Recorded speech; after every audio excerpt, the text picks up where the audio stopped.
Welcome to Sleep for Stories. Thank you for joining us on this relaxing and mysterious journey.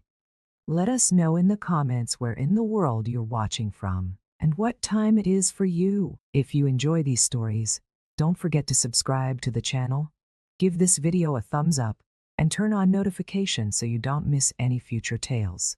Wishing you a peaceful listening experience and a restful sleep.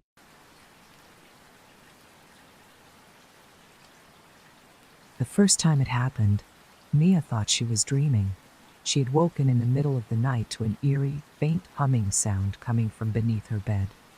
Half asleep and disoriented, she brushed it off as a figment of her imagination. Rolled over, and went back to sleep. But the next night, the humming returned. This time, it was louder. Mia sat up, her heart pounding. The room was dark, save for the faint glow of her nightlight casting long shadows on the walls. She leaned over the edge of the bed, her breath hitching as she peered into the darkness below. Nothing, just the usual tangle of shoes, an old suitcase, and a couple of forgotten books. But as she sat back up, she swore she felt the faintest pull, like the bed itself was sinking. The following morning, Mia couldn't shake the unease that had settled in her chest. She made herself a strong cup of coffee and sat at the kitchen table, staring blankly at her laptop. She had a dozen of deadlines to meet, but her mind kept drifting back to the humming sound. It wasn't just the noise, it was the feeling. That strange, sinking sensation, like her bed was slowly being pulled downward by some unseen force. She rubbed her temples and shook her head. "I'm just overthinking," she muttered.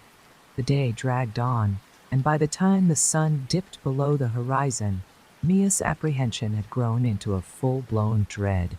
She triple-checked the locks on her doors and windows, something she rarely did, and left every light in her apartment on as she climbed into bed. But the lights didn't help. The humming started again around midnight, low and rhythmic, like the distant drone of machinery. Mia lay frozen, her eyes wide open and fixed on the ceiling. "Don't look," she told herself. "It's just in your head." But the sound grew louder, and with it came that sinking feeling. This time, it wasn't just her bed. The entire room felt off. The air was heavier, colder. Her nightlight flickered, casting strange shifting patterns on the walls. Mia couldn't take it anymore. She swung her legs over the side of the bed and knelt down, her heart hammering in her chest. "Okay," she whispered, her voice trembling. "Let's see what's under here." She lifted the bed skirt slowly, her hands shaking at first. There was nothing but darkness. The clutter she had seen the night before was gone, replaced by an endless void that seemed to stretch into infinity. The humming grew louder, almost deafening, as the void began to ripple, like the surface of a disturbed pond. Mia scrambled back onto the bed, her breath coming in short, panicked gasps. She grabbed her phone from the nightstand and turned on the flashlight, shining it under the bed. The beam of light disappeared into the void, swallowed whole by the darkness. "This isn't real," she whispered to herself, tears streaming down her face. "This can't be real." But the void pulsed in response, a deep, resonant thrum that shook the entire bed. Mia screamed and bolted for the door, but the floor beneath her feet felt unstable, like she was walking on sand. She stumbled and fell, her phone skittering out of reach. The humming stopped abruptly, replaced by a chilling silence then. A voice, soft, almost a whisper, but unmistakably there. "Come closer." Mia's blood ran cold. She pushed herself to her knees, her eyes darting toward the bed. The void, darting toward the bed, was still there, its edges shimmering faintly. But now something was emerging from it. A hand. It was pale and impossibly long, its fingers curling and uncurling as it reached upward. The skin was mottled, almost translucent, and the nails translucent, and the nails translucent, and the nails were jagged and cracked. Mia backed away, her heart pounding in her ears. "No," she whispered, shaking her head. "This isn't happening." The hand clawed at the edge of the bed, and another one followed, pulling something larger into view. A face. It wasn't human, not entirely.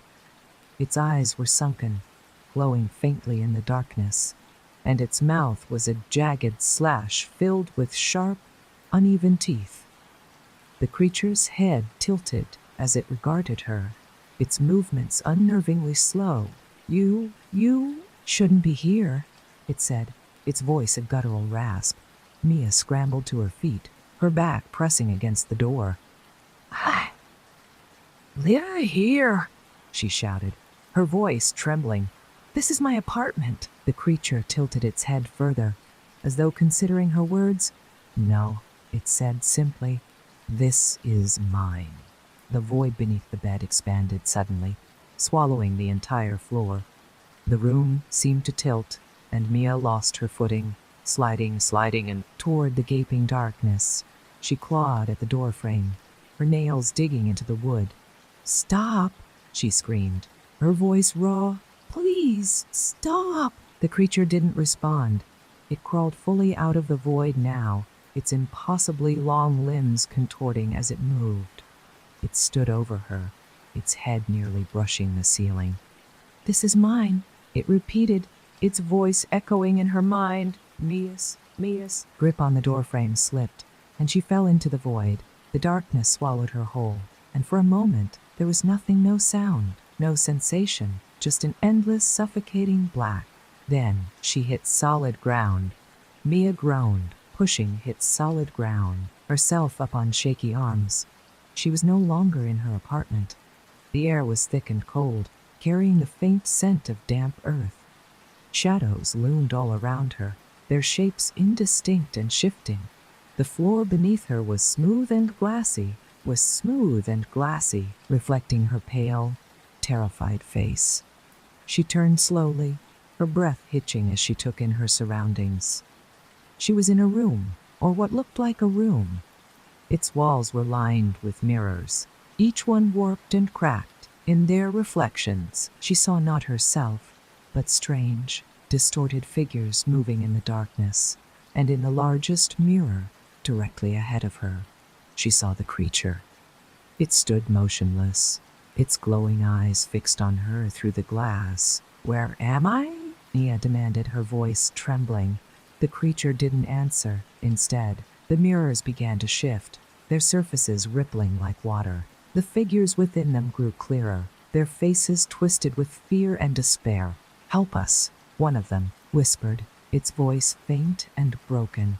Mia stumbled back, her hands covering her ears. The whispers grew louder, overlapping until they became a deafening chorus. "Help us. Don't leave us here. It's coming." The last phrase sent a chill down her spine. She turned back to the largest mirror, her eyes locking with the creature's. "What do you want from me?" she shouted. The creature smiled, its jagged teeth glinting in the dim light. "To take back what's mine." Mia's legs trembled as she stared at the creature in the mirror. The smile on its twisted face didn't waver, and its glowing eyes seemed to pierce straight through her.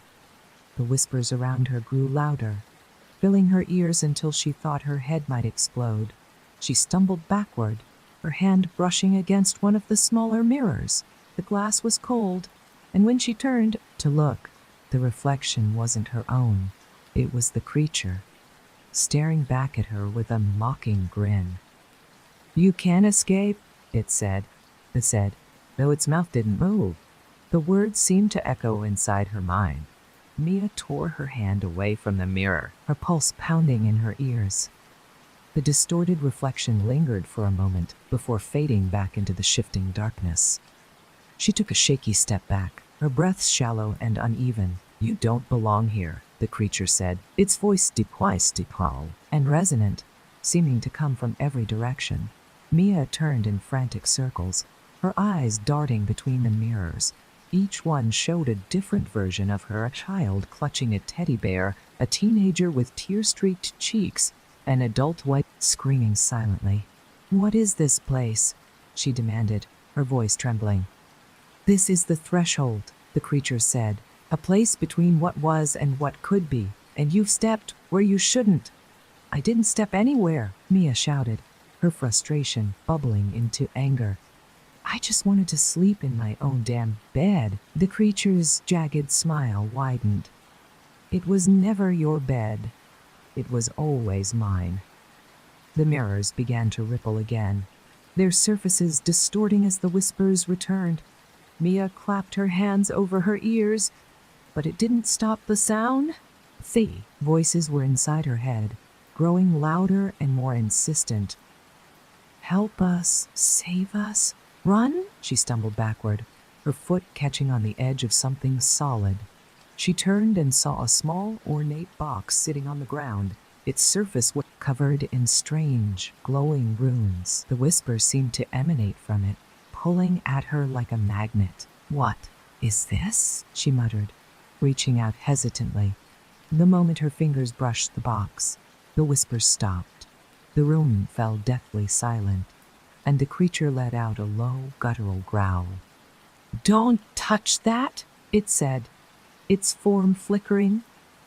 "You don't touch that," it said, its form flickering. "You don't know what you're doing." Ignoring the warning, Mia picked up the box.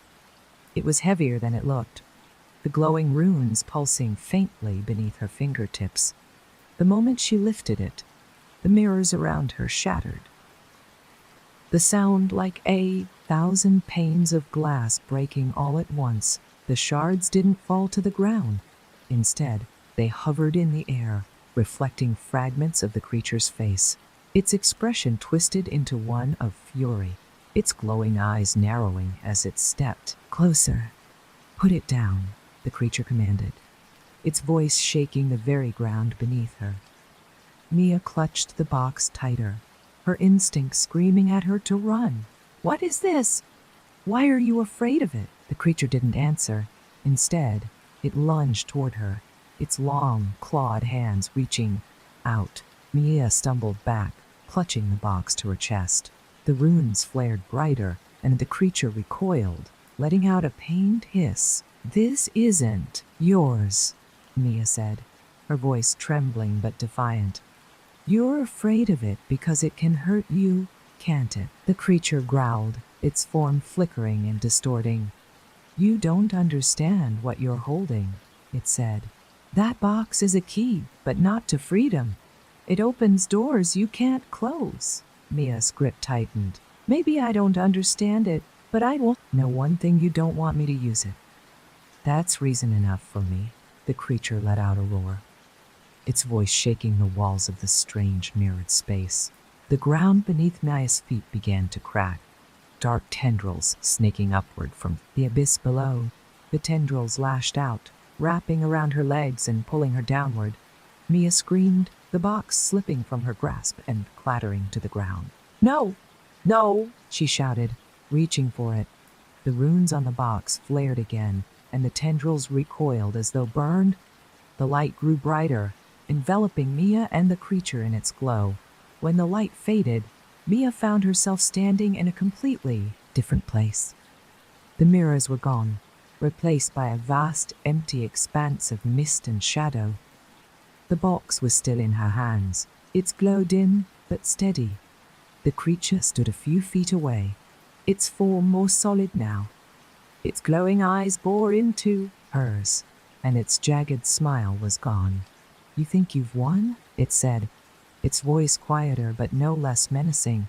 Mia took a step forward, holding the box out in front of her. "I don't care about winning. I just want to go home," the creature chuckled darkly. "Home?" The creature chuckled darkly. "There is no home. Not for you. You opened the door, and now it will never close." The mist around them began to shift, forming shapes that grew clearer with each passing second. Shadows twisted into human-like figures, their faces blank and featureless. They moved slowly, their heads tilting as they turned toward Mia. What are they? She asked, her voice trembling. They are what's left of those who came before you, the creature said. Lost souls who thought they could outsmart the abyss. And now, you're one of them? No, Mia whispered, shaking her head. True. The creature stepped closer, its form towering over her. You don't belong in your world anymore, Mia. You belong here with me. Mia gritted her teeth, clutching the glowing box tighter. The shifting figures around her grew clearer. With every second, their indistinct forms solidifying into people, men, women, and children. But their faces remained blank, their eyes hollow. They stared at her, their heads tilting in unnatural, jerky movements. I'm not staying here, Mia said, her voice firm despite the terror coursing through her veins. The creature's jagged smile returned. You think the box will save you? It's not a lifeline, it's a tether. You're bound to this place now. Every time you use it, you dig yourself deeper.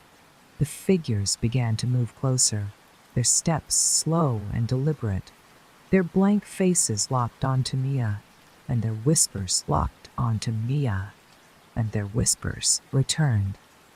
Faint and chilling. Help us. Set us free. Take our place. Mia stumbled backward, her breath hitching as she tried to process the growing dread around her. The glowing box pulsed faintly, its root a heartbeat. What do you mean, bound? She demanded, glaring at the creature. You touched it, the creature said, its voice dripping with dark amusement. That's all it takes? You've linked yourself to the abyss. You can never leave. Mia's heart sank, but she forced herself to focus. If I can never leave, then what are they? She gestured toward the figures creeping closer. They're remnants, the creature said. Shadows of the ones who came before you. Some wanted freedom, others wanted power. But the abyss takes everything, no matter what you seek. Mia tightened her grip on the box, the runes flaring brighter.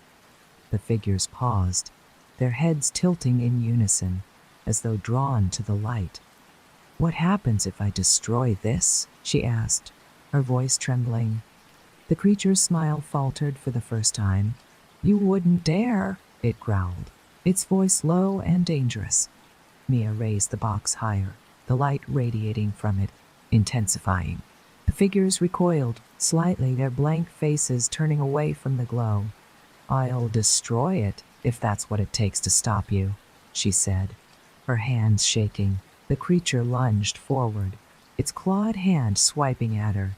Mia jumped back, barely avoiding its grasp. The box slipped from her hands, hitting the ground with a metallic thud. The runes on its surface flared brightly, and the ground beneath them trembled. The shifting mist coiled upward, wrapping around the creature like chains. You don't know what you're doing, it roared, struggling against the binding mist.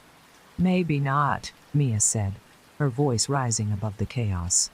But I know enough to fight back. The mist swirled faster, the figures retreating into its folds.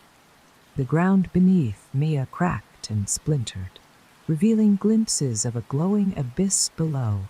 The box pulsed violently, its light flickering as if struggling to contain the power within. Mia reached for it, but the creature's clawed hand shot out, gripping her wrist. Its eyes burned brighter, and its jagged smile stretched unnaturally wide. If you destroy the box, it hissed, you'll destroy yourself. Everything you've ever been will become part of the abyss. Mia froze, her mind racing. Was it lying? Was this another trick to make her hesitate? I don't belong here, she said, her voice trembling. And I won't let you keep me, the creature laughed, a low, guttural sound that sent chills down her spine. You've already lost, Mia. You just don't know it yet, with a surge of know it yet. Damnation. Mia wrenched her arm free and grabbed the box. The runes flared so brightly that the shadows recoiled entirely, their forms dissolving into the mist. The creature let out a deafening roar, its body flickering and distorting as it separated away. It was you, or you the prior, when going party the hysterical virus, its body flickering and distorting as it fought against the binding mist. Mia raised the box above her head, her hands trembling as she prepared to slam it into the ground. You think this will end it? Creature snarled. The abyss isn't just here, it's everywhere. Destroy the box and you open every door it's ever connected to. You won't stop the abyss. You unleash it. Her heart pounded as she hesitated. What if it was telling the truth? What if destroying the box made things worse? But then she thought of her life, her home, her friends, everything she wanted to get back to. If she didn't act now, she'd lose it all. I'm not letting you win, Mia said, her voice steady. She slammed the box into the ground with all her strength. The runes exploded in a blinding burst of light, the force knocking Mia backward. The creature let out a final, anguished scream as its body disintegrated into the mist. The ground beneath them split wide open, revealing the full extent of the abyss, a swirling vortex of light and shadow that seemed to stretch forever.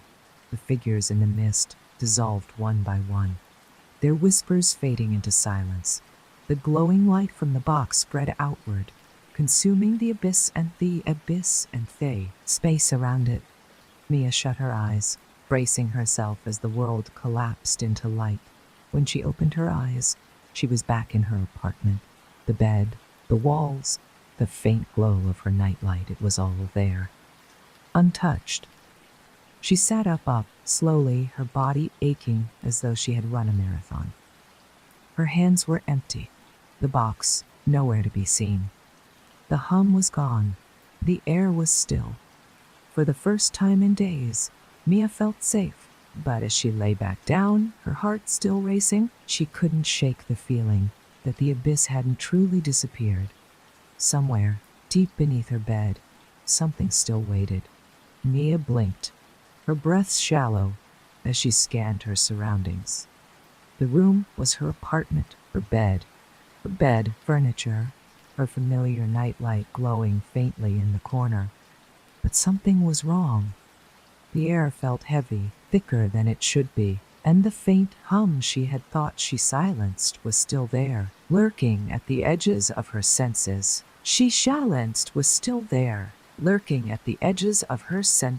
Swung her legs over the side of the bed cautiously. The floor was cold, unnaturally so, and when she stood, the ground beneath her seemed to tremble, almost imperceptibly. No, she whispered to herself. This isn't real. It can't be, she whispered to herself. This isn't real. Turned toward the mirror hanging on her closet door. Her reflection stared back at her, but her heart dropped when she noticed the faint flicker behind her, a shadow, faint and fleeting, that didn't belong. The humming grew louder, its rhythm uneven, like a heartbeat that had gone astray. Mia's reflection twisted in the mirror, her face warping and elongating before snapping back into place. She stumbled backward, her pulse racing. This isn't over, a voice echoed around her, deep and resonant. It wasn't coming from the mirror, it was coming from beneath the bed. Mia froze, her body paralyzed by fear. The bed. She thought she had destroyed the connection, shattered the box, severed the tie to the abyss. But as she looked at the edge of her bed, she saw the faintest glow emanating from underneath. She dropped to her knees, her hands trembling as she lifted the bed skirt. The glow was faint, pulsating like the remnants of a dying ember. The void was back. Smaller now, but no less ominous, its edges rippling like the surface of black water. You thought you could end it, the voice said, growing louder. But the abyss doesn't end. It adapts. It waits. A hand shot out from the void. Its pale, waits. A hand shot out from the void. Clawed fingers gripping the edge of the bed frame. Mia screamed, scrambling backward, but the hand didn't follow her. Instead, it gripped the bed tightly, as if anchoring itself. You can't escape, the voice hissed. Not while you still hold fear in your heart. Mia grabbed her phone from the nightstand, the flashlight trembling as she shone it toward the bed. The light hit the void, but instead of being swallowed, it reflected off the surface, illuminating dozens of faces. Within, they weren't blank anymore. They were human, terrified, pleading, their mouths moving silently. "Help us," the faces whispered, their voices overlapping in a haunting symphony. "Don't let it take you." Mia's throat tightened, her heart pounding in her chest. "What do you want from me?" she shouted, her voice cracking. The void rippled violently, the glow intensifying. "You brought the light," the voice growled. "Now you will carry the weight." The bed shook, and the glow spread outward, spilling across the floor like liquid fire. Mia scrambled to her feet, backing into the corner of the room. The glow climbed the walls, consuming the space around her, until the entire room was bathed in a golden, pulsating light. The walls melted away, replaced by the endless expanse of the abyss. The mirrors from before reappeared, floating in the darkness like shattered shards of reality. Each one reflected a version of Mia, a child, a teenager, an adult, but their faces were distorted. Their expressions were distorted, twisted with fear and despair. "You think you're different," the voice said, deeper now, reverberating through the abyss. "But you're just like the others. You brought the light here, and now it belongs to us." Mia shook her head. Her fists shook her head, clenched. "No, I destroyed the connection. I broke the box. You shouldn't even exist anymore." The void pulsed, the mirrors shattering and reforming in rapid succession. The box was a tool, not the source. The abyss is eternal, and so is its hunger. The shadows began to take shape again, forming into humanoid figures that surrounded Diane. Her.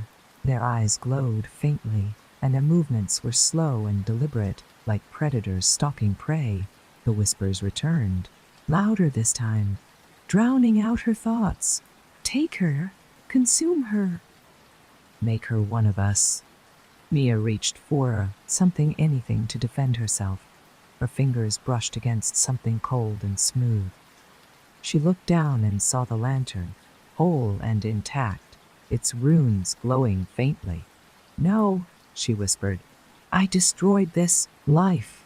The runes shifting and rearranging themselves. The glow spread up her arms, wrapping around her like tendrils of light. The shadows recoiled, their forms flickering. "You still have a choice," a new voice said, soft and clear. Wasn't the abyss?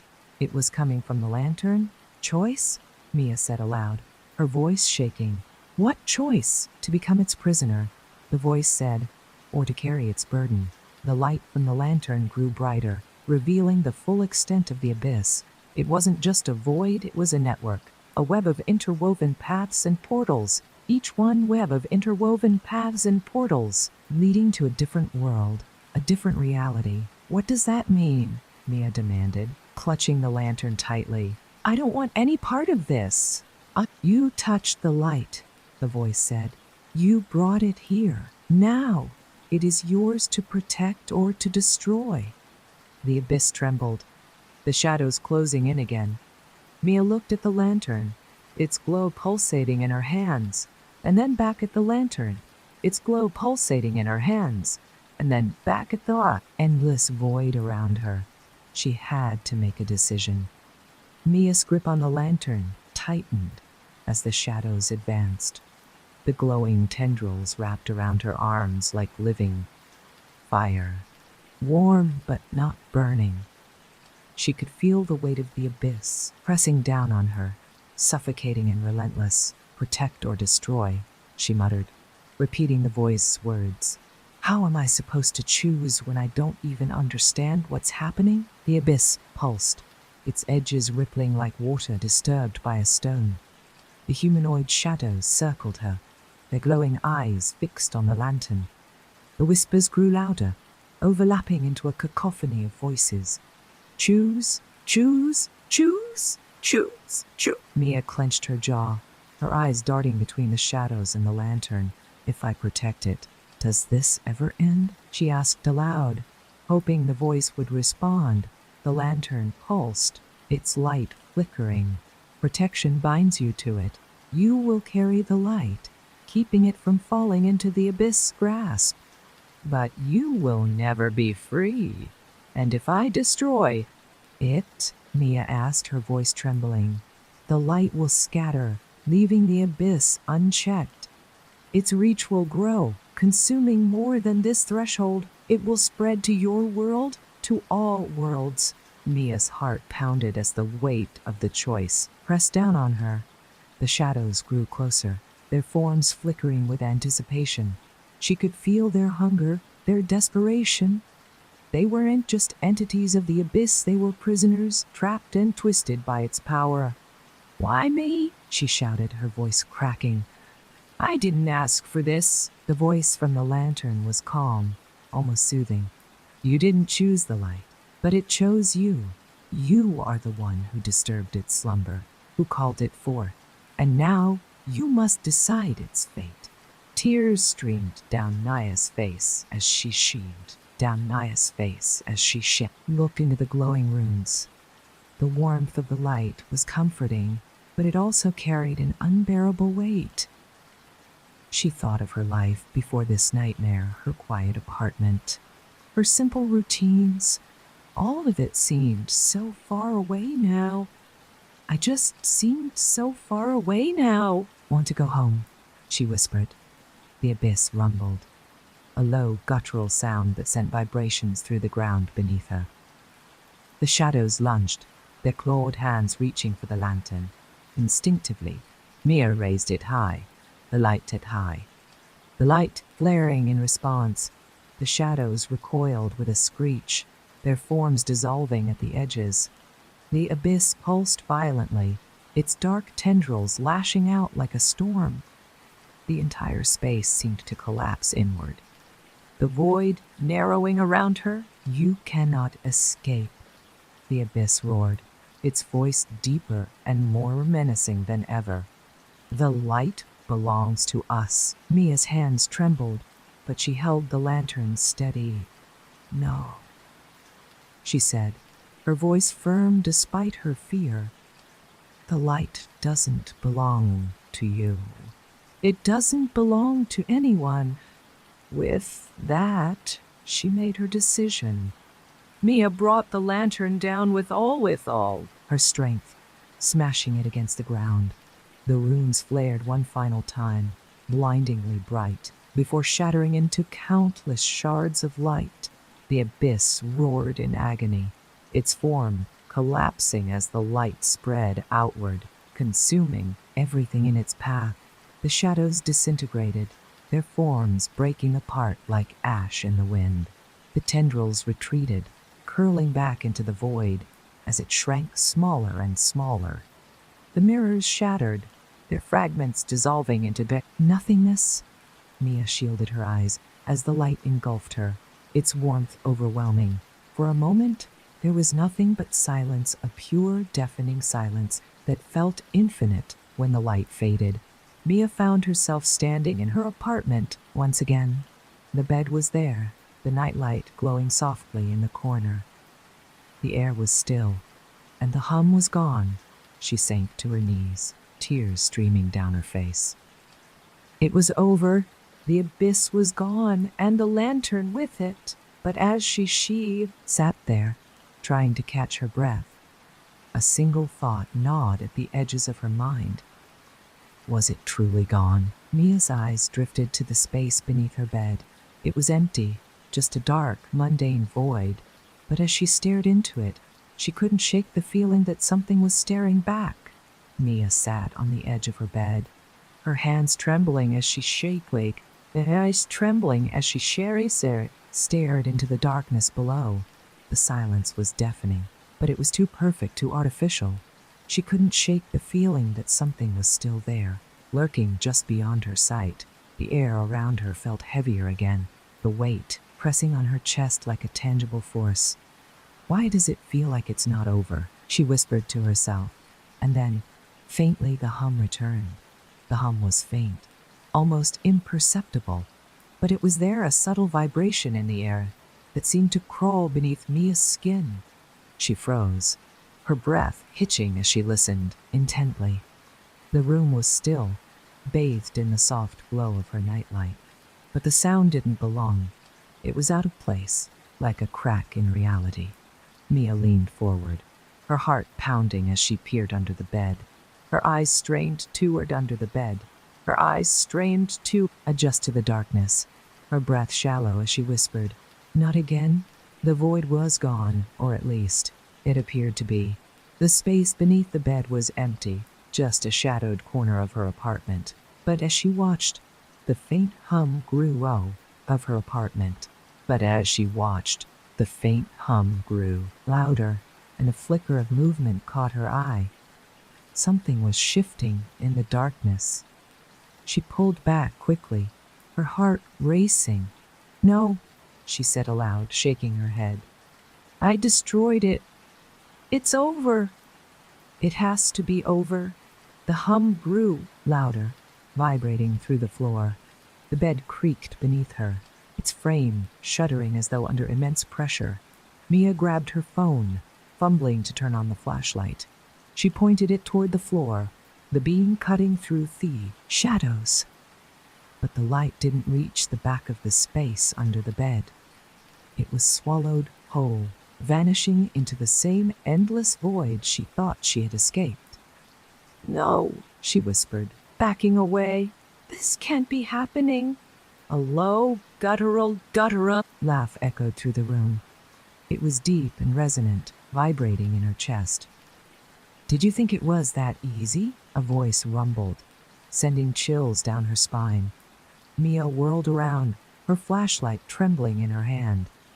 The room appeared normal, but the air was thick with an unnatural cold. The laugh came again, this time closer, as though it was circling her. "You may have destroyed the lantern," the voice said, "but you didn't destroy me." Her blood ran cold. "Who are you?" she demanded, her voice trembling. The shadows in the corner of the room shifted, coalescing into a faint outline of a figure. It was tall and formless, its edges flickering like smoke. Two glowing eyes appeared in the darkness, locking onto Cade. In the darkness, locking onto hers. "I am the Abyss," it said simply. "And you are still mine." Mia stumbled back, her flashlight flickering as the figure advanced. The hum grew into a low, vibrating drone, filling her ears and making her head throb. "I broke the connection," she said, her voice rising in desperation. "I ended it. You're not supposed to be here." The Abyss laughed again, a hollow, grating sound. "You ended nothing. You only delayed the inevitable." The floor beneath her began to shift, the wood warping and cracking. Dark tendrils snaked out from the gaps, curling toward her feet. Mia jumped back, her back hitting the wall. "Stay away from me," she screamed. The figure tilted its head, its glowing eyes narrowing. "There is no escape, Mia. You've seen too much. You've touched the light. And now, you're part of the Abyss." The tendrils lashed out, wrapping around her ankles. Mia screamed, clawing at the wall as they dragged her toward the bed. The hum grew deafening, a pounding rhythm that seemed to shake the entire apartment. "Let me go," she shouted, kicking at the tendrils. The Abyss leaned closer, its form towering over her. "There is only one way to end this," it said. "Surrender. Accept your place in the darkness, and the pain will stop." Mia's mind raced. The lantern waste was gone, and with it, her one weapon against the Abyss. But she wasn't ready to give up, not yet. She grabbed the nearest object, a book from her nightstand, and hurled it at the shadowy figure. It passed through harmlessly, but the act gave her a moment of clarity. "I'm not yours," she said, her voice shaking but firm. "And I'll never be yours." The Abyss recoiled slightly, though its laughter continued, echoing like a mocking chorus through the room. "Bravery," it rumbled. How it rumbled. How quaint. Do you think it will save you? Mia ignored the taunt, struggling against the tendrils tightening around her ankles. Her flashlight clattered to the floor, its beam casting jagged shadows on the walls. Desperation clawed at her chest as she reached blindly for anything that might help her fight back. Her fingers brushed against the edge of her nightstand, gripping the small ceramic lamp she had bought on a whim years ago. Without thinking, she swung it at the tendrils, the ceramic shattering on impact.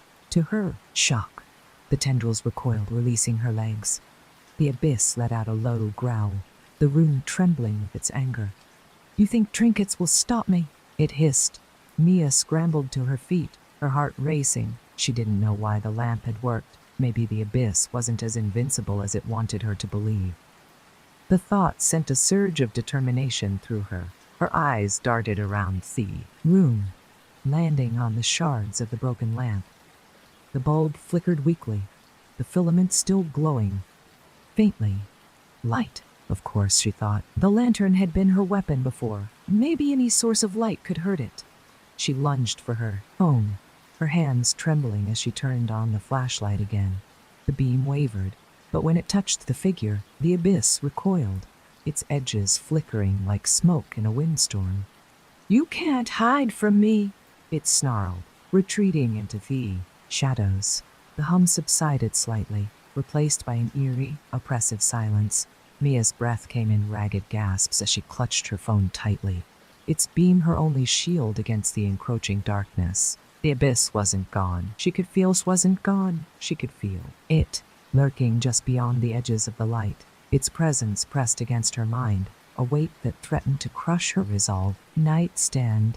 Everything felt like a trap, a construct designed to keep her here. Her gaze fell on the door, its edges faintly shimmering. It wasn't open, but it wasn't entirely solid either. Could she escape? The shadows began to creep forward again, the tendrils snaking across the floor. The abyss's laughter returned, quieter this time, but no less menacing. Where will you go, Mia? It asked, its voice dripping with malice. You've seen the truth. There is no escaping the abyss. Ignoring the voice, Mia bolted for the door. The light from her phone wavered as she moved, the shadows closing in behind her. She reached, forcing in behind her, the doorknob, her fingers grazing the cold metal, and then the floor beneath her shifted. The ground gave way, splitting open into a chasm of endless black. Mia screamed as she fell, her phone slipping from her grasp and vanishing into the Her phone slipping from her grasp and vanishing into the void. She landed hard on a smooth, cold surface, the impact knocking the air from her lungs. The world around her was dark, the air heavy with the scent of damp earth and decay. Mia groaned, pushing herself to her knees. Her hands brushed her knees. Against the ground it was glossy and reflective, like the floor she had seen in the abyss before. Welcome back, the voice said, louder now, reverberating through the space. Mia looked up, her breath hitching as she saw the mirrors again. They floated in the darkness, their surfaces rippling like water. Each one reflected a version of herself, but this time, the images moved. One reflection was a child, clutching a stuffed animal as she sobbed. Another was a teenager, her face.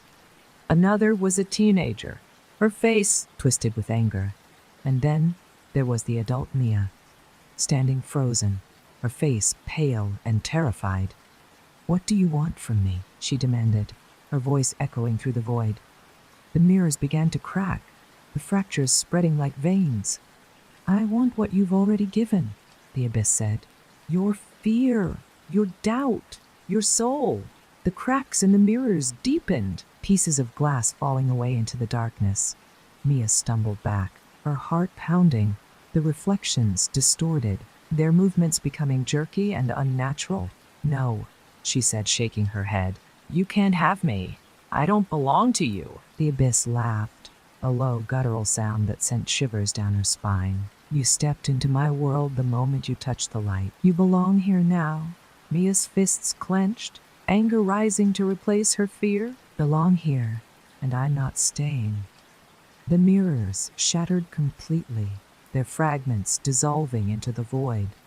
The ground beneath her feet trembled, and the shadows coiled around her again. "You will stay," the abyss said, its voice filling this space. "And you will serve?" Mia's mind raced. She couldn't let herself be trapped here, not again. The light had worked before, and if she could find a way to create it again, maybe she could fight back. Her hand brushed against something, on the ground, a shard of glass from one of the mirrors. It was sharp and cold, but it glowed faintly, pulsing with a weak, flickering light. "Light," she whispered, clutching the shard tightly. "You hate the light." The abyss roared. Its abyss roared, its form flickering as it lunged toward her. Mia raised the shard, its glow intensifying as the shadows closed in. "I'm not afraid of you," she said, her voice steady despite the chaos around her. "And I'm not giving up," the shard flared. "And I'm not giving up," the shard flared. Brilliantly, a beam of light cutting through the darkness. The abyss recoiled with a deafening scream, its tendrils retreating as the light grew brighter.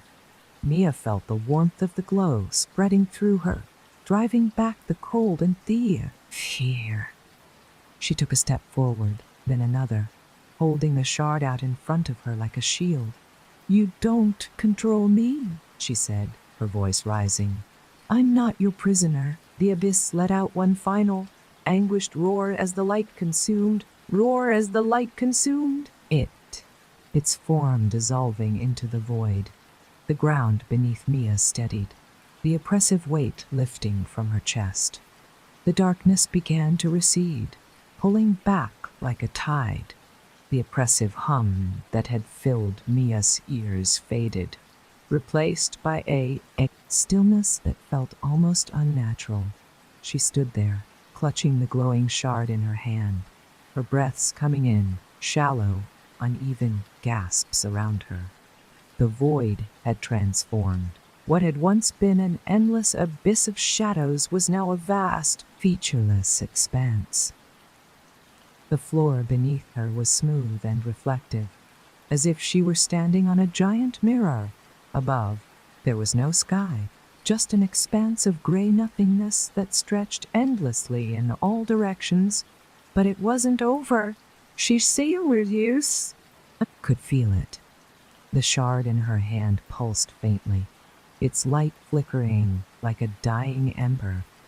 Mia tightened her grip, her knuckles white as she turned in slow circles, searching for any sign of the abyss's return. And then she heard it at T's return. And then she heard it low, guttural voice, distant but unmistakable. "You cannot destroy what you do not understand." Mia froze, her eyes darting toward the source of the voice. It wasn't coming from one direction. It was everywhere, surrounding her, reverberating in her bones. The reflective floor beneath her feet began to ripple, distorting her reflection into something unrecognizable.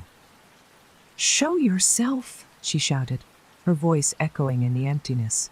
The ripples intensified, spreading outward until the surface of the floor cracked like ice. Dark tendrils seeped from the fractures, coiling and twisting as they rose into the air.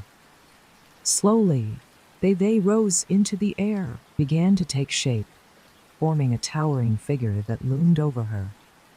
It was the abyss, but different this time. Its form was more defined, more solid.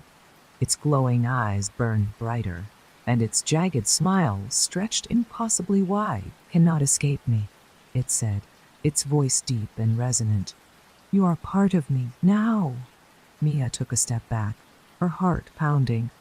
The shard in her hand flared briefly, its light pushing back against the encroaching shadows.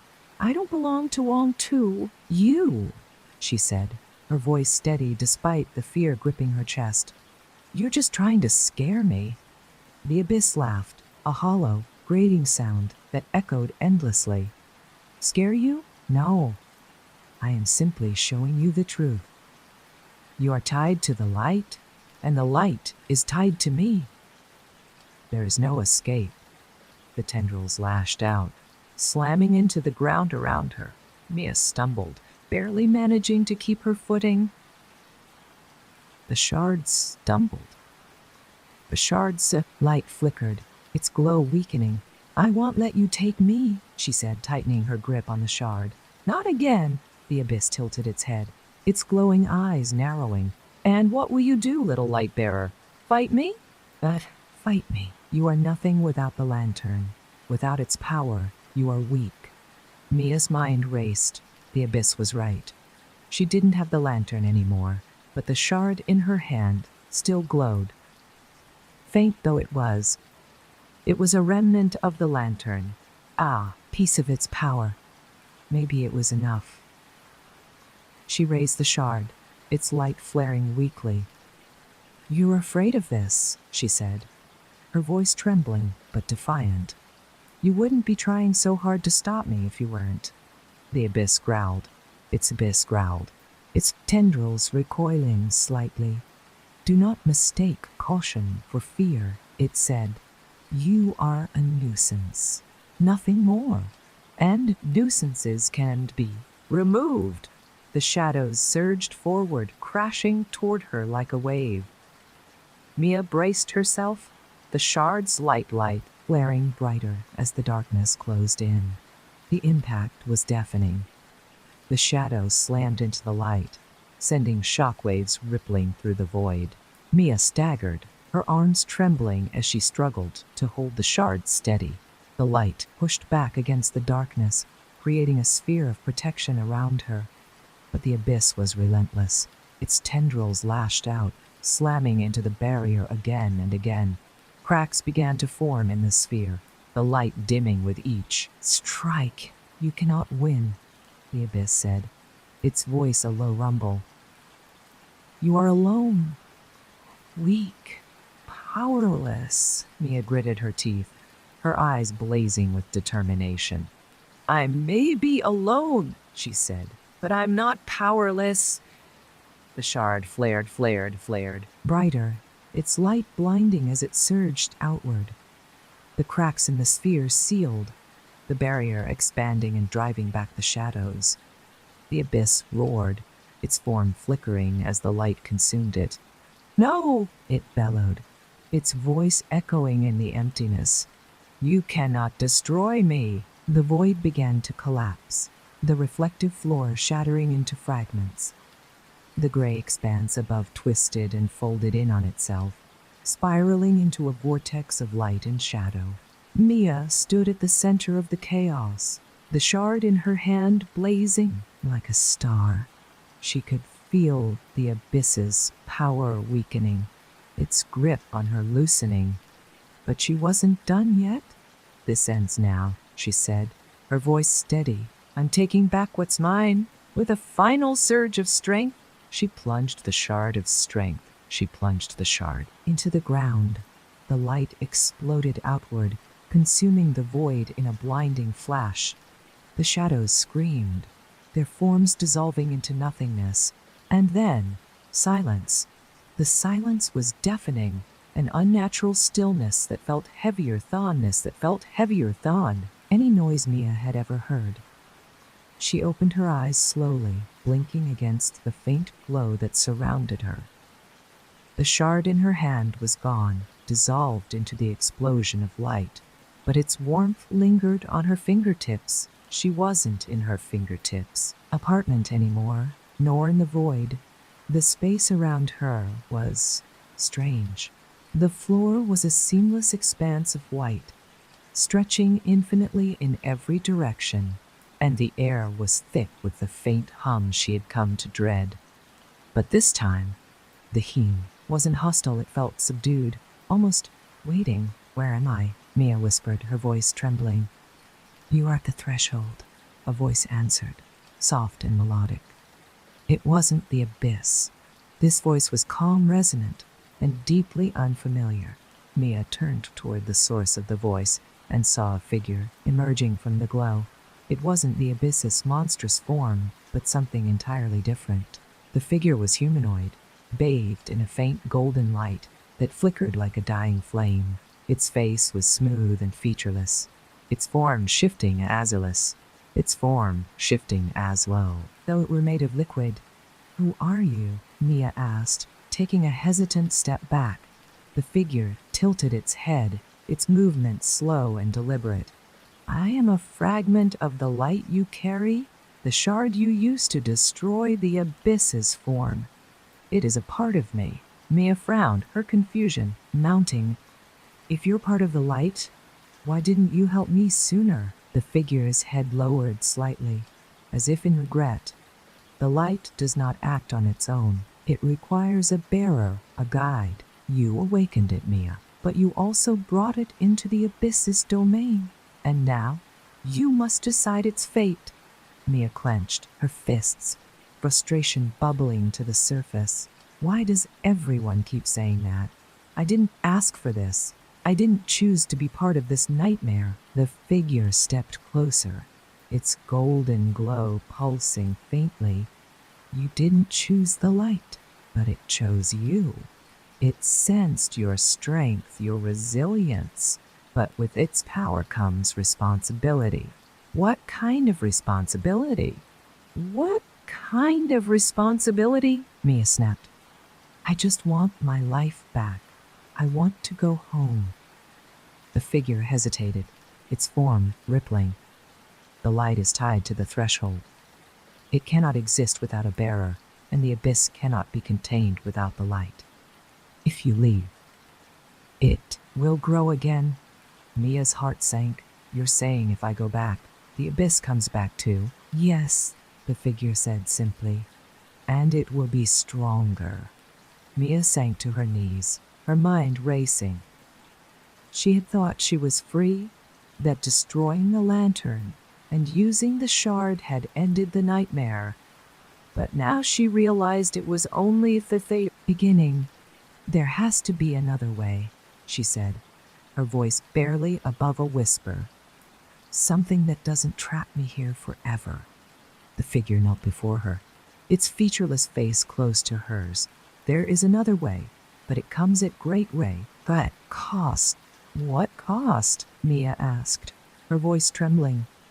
"The light can seal the abyss permanently," the figure said, "but doing so will require a sacrifice. You must give yourself fully to the light, becoming its vessel. You will no longer be bound to the threshold, but neither will you return to your life." Mia stared at the figure, her breath catching in her throat. "You mean I'd disappear?" "You would become part of the light," the figure said, "neither alive nor dead, but eternal."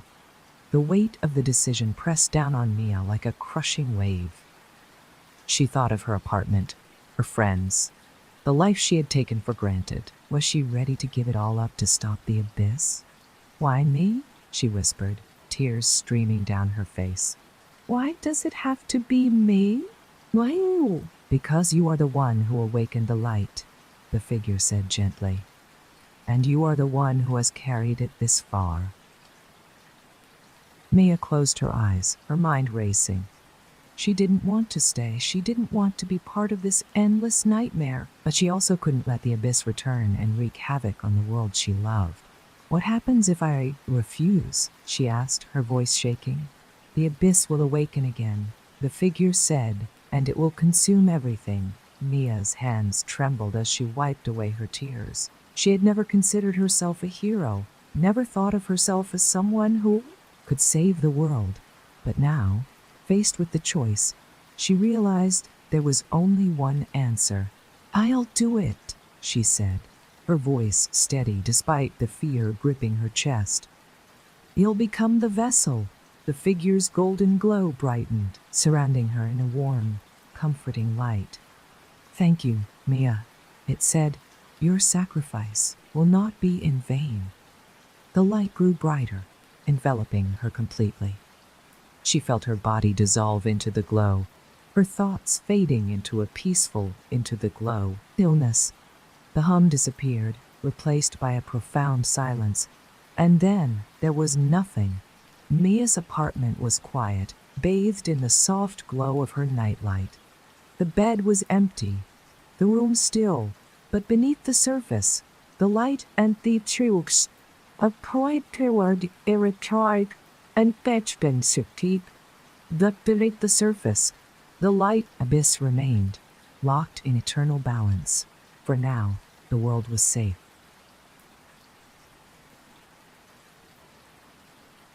It had been closed for years, forgotten by the city and swallowed by time.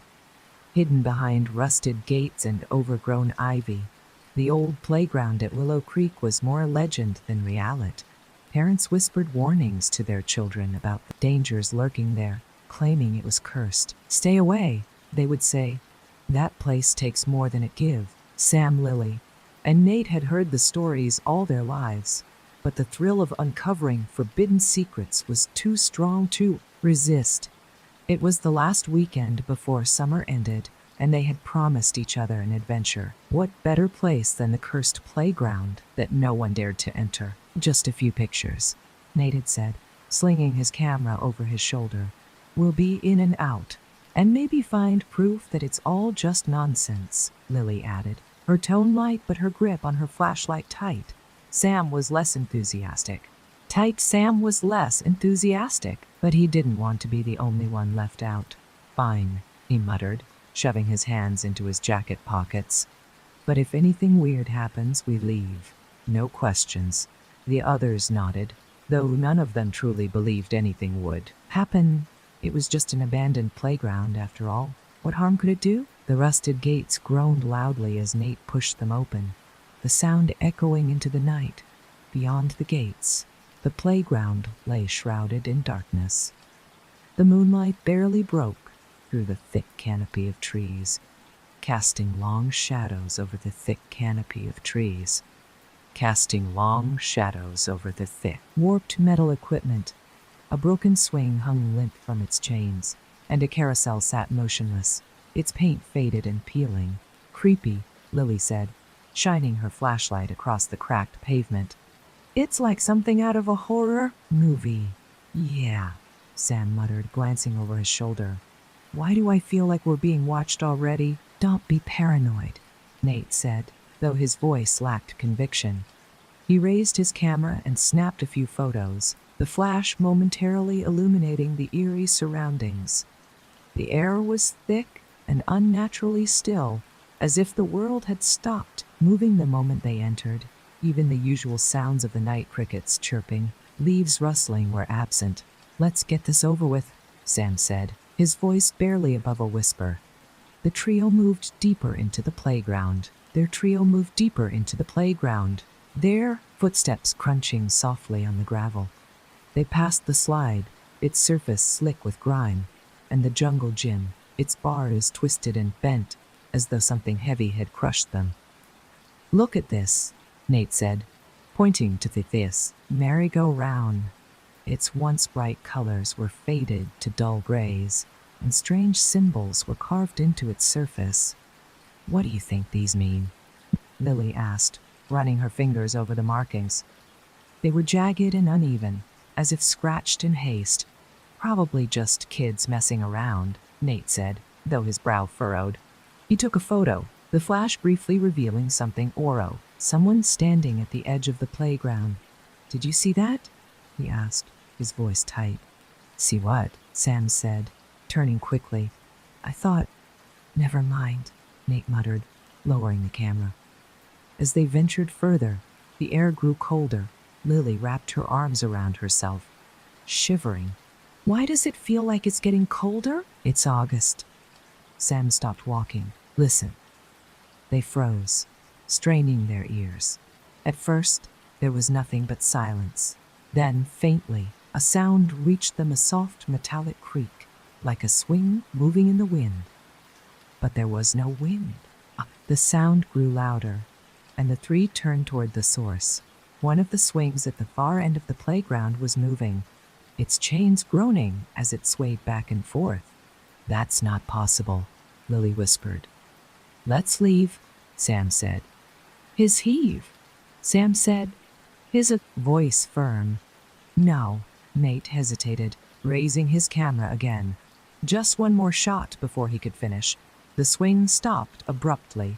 The chain snapped taut, and the air grew heavy with a sudden suffocating stillness.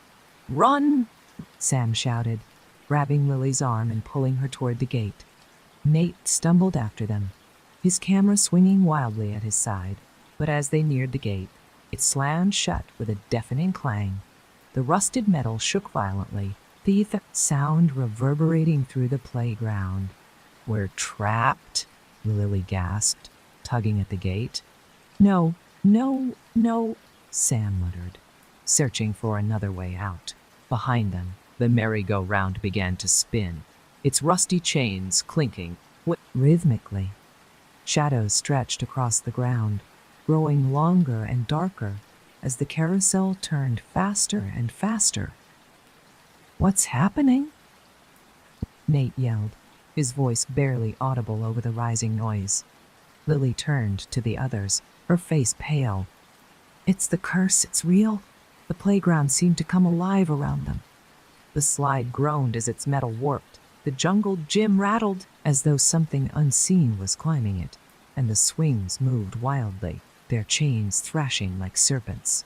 A deep, guttural voice echoed through the air, low and menacing. "You shouldn't have come here, Sam shouted, spinning in every direction. The shadows coalesced near the merry-go-round, forming into a towering figure. Its body was amorphous, shifting like smoke, but its eyes burned with an otherworldly light. "You disturbed the silence," it said. "Now you belong to us." The towering shadow loomed closer, its fiery eyes fixed on the trio. The very ground beneath them seemed to pulse with an unnatural energy, vibrating with the voice's every word. "Stay together," Sam yelled, grabbing Nate by the arm. "We can't let it separate us." But the playground had other plans. The jungle gym creaked violently, its twisted bars shifting and curling like metal vines. One shot out, slamming into the ground between Sam and Nate, forcing them apart. Lily screamed as the swings beside her whipped wildly, their chains lashing toward her like whips. She ducked and ran, her flashlight flickering erratically in her shaking hand. "Lily, this way," Sam called out, but his voice was drowned out by a deafening metallic screech as the slide collapsed in on itself, forming a jagged wall of rusted metal. The playground was alive, a malevolent force determined to keep them there. Nate stumbled to keep them there, backward, his camera still swinging at his side. He fumbled to turn it on, muttering to himself, "If we can't get out, someone has to know what happened here." He raised the camera, snapping photo after photo of the shadowy figure as it advanced. The flash lit up the playground in bursts, revealing more grotesque shapes lurking in a mist. Dark, twisted forms crouched on the jungle gym, their eyes glowing faintly as they watched. "What are you doing?"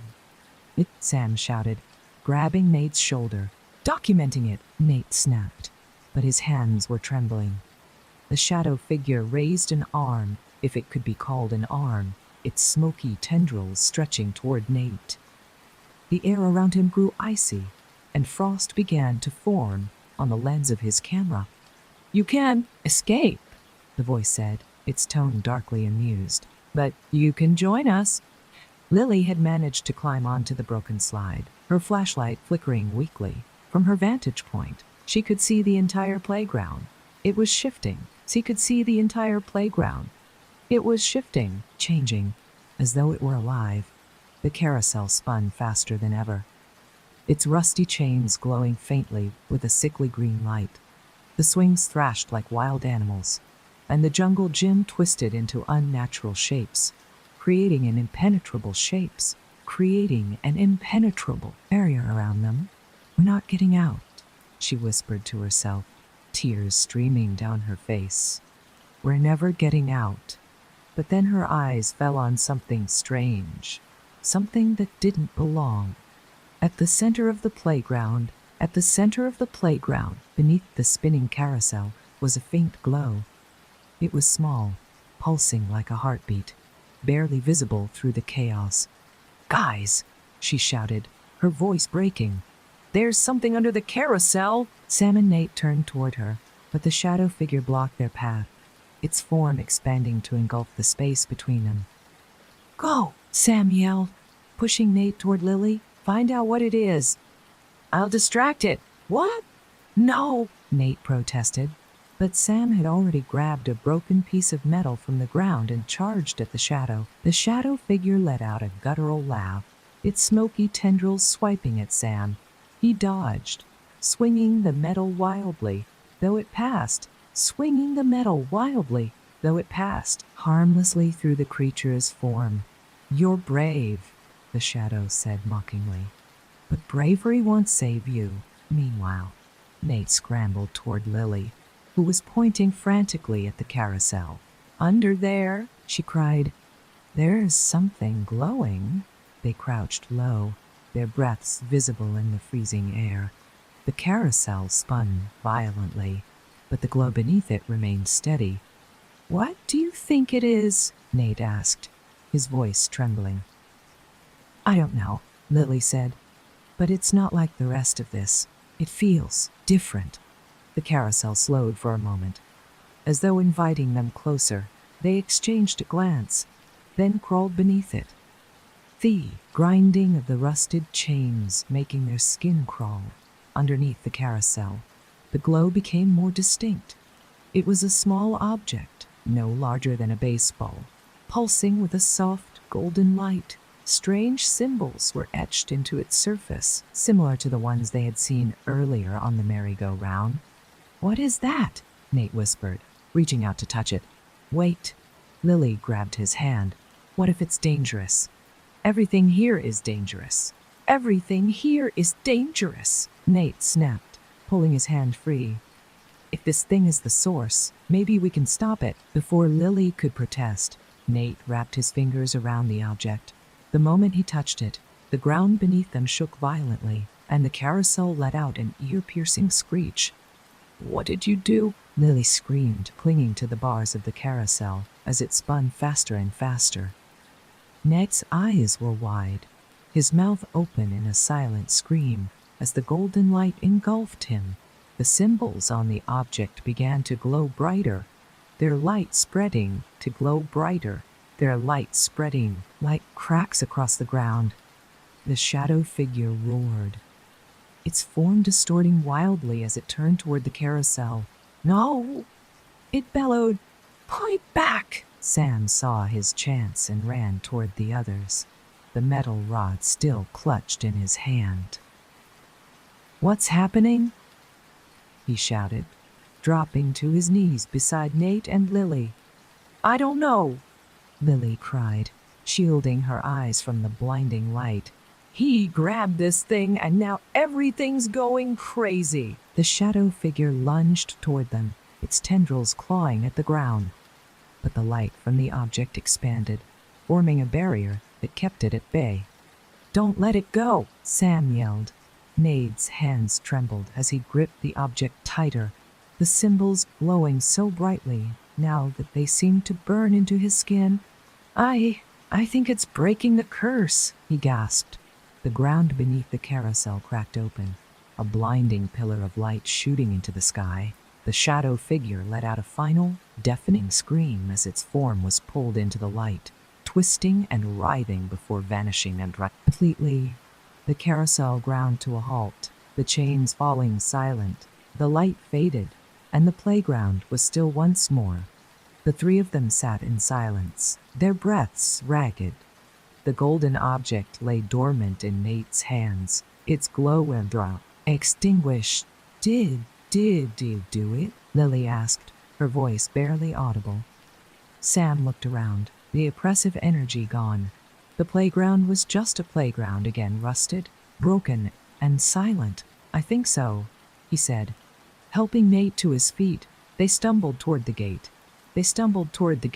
Which now hung loosely on its hinges. Without looking back, they stepped out into the night, the air fresh and crisp, but as they walked away, none of them noticed the faint glow that flickered beneath the carousel one last time.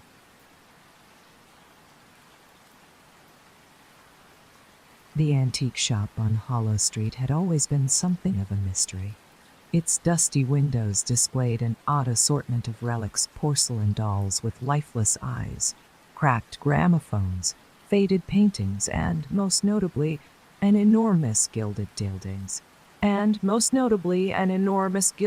mirror that seemed to occupy the center of the display, no matter how often it was rearranged. Emily had passed by the shop countless times. Her curiosity piqued, but never enough to step inside. Something about the mirror always unsettled her. Ornate frame, carved with intricate vines and strange faces, seemed to hold secrets she wasn't meant to uncover. But on a gloomy Saturday afternoon, with rain drizzling relentlessly, and her plans for the day canceled, Emily found herself nailed at the front of the shop's door. The idea of spending another hour in her small apartment was unbearable. She pushed the door open, the faint chime of the bell overhead welcoming her into the dimly lit interior. The scent of aged wood and mothballs filled the air, and Emily's footsteps echoed softly on the creaky floorboards. The shop was a maze of shelves and tables, each overflowing with objects from another time. Yet, as her eyes roamed, they were drawn almost magnetically to the mirror at the back of the room. It was even more imposing up close. Nearly 7 feet tall, its golden frame seemed to pulse faintly in the dim light, the carved faces staring back at her with unsettling intensity. The glass itself was pristine, clearer than any mirror she had ever seen, as though it had been untouched by time. Her reflection stared back, but something about it felt wrong. The air around her seemed heavier, thicker. She reached out hesitantly, her fingers brushing against the cold surface, and then the whisper began. "Emily?" She froze, her breath catching in her throat. The sound was soft, almost melodic, but it carried an edge that made her skin crawl. "Who's there?" she whispered, her voice trembling. The shop around her was silent, but the whisper came again, clearer this time. "Emily, I've been waiting for you." Her reflection shimmered, the edges of the glass rippling like water. Emily stumbled back, her heart racing. The room around her seemed darker now, the faint glow from the mirror the only source of light. "This isn't real," she muttered, backing away. But as she moved, her reflection didn't. It stayed still, watching her with unblinking eyes. Slowly, it raised a hand not to mimic her movement, but to wave. Emily's back hit a shelf, sending an avalanche of objects crashing to the floor. She yelped, spinning around to face the mess, but when she turned back to the mirror, her reflection was gone. In its place was a dark, swirling void, and in the center of it, a figure emerged. The figure was tall and thin, its outline blurred like smoke caught in a windless room. It didn't have a face, but its presence was suffocating. Emily felt the weight of its gaze, even without eyes, pressing down on her. "Come closer," it said, its voice resonating through the room. Emily shook her head, her body trembling. No, this isn't happening." The figure tilted its head, as if amused. "You've already entered, Emily.